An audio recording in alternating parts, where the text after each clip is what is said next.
Sa mundong ating ginagalawan, may limitasyon.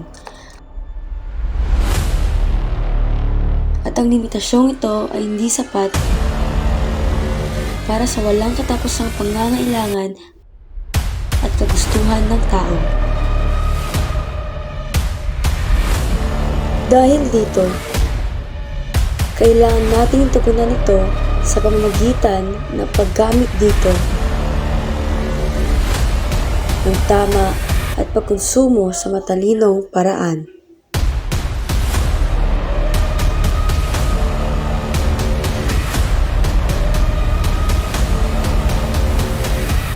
Pero ang tanong, paano nga ba maging matalinong mamimili? Kung gusto may paraan, kung ayaw may dahilan. At sa pagkakataong ito, may paraan tayong magagawa. At ito ang maging matalinong mamimili. Lamaan ang may alam.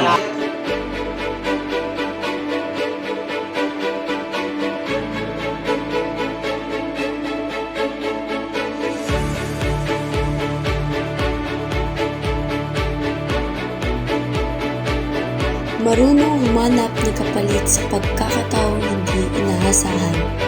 Ang matalinong mamimili ay nakakaisip agad ng paraan kung sakali mang hindi makiayon sa kanya ang panahon. Lagi siyang alerto at ipapansin sa mga maling gawain ng tindero at tindera. Hindi niya hinahayaan na siya ay malinlang o maloko sa kahit anong paraan. Ang bawat produktong binibili ay sinusuri ng mabuti. Sinisiguro ang sangkap, presyo at pagkakagawa upang masiguro ang kaligtasan ng pamilya.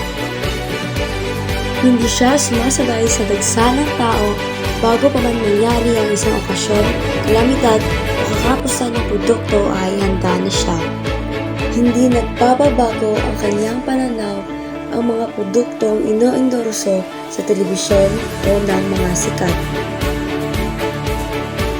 Sa oras ng pangangailangan at walang malakanap, tandaan, may mahahanap kang alternatibo o pamalit. Lamaan ang may alam.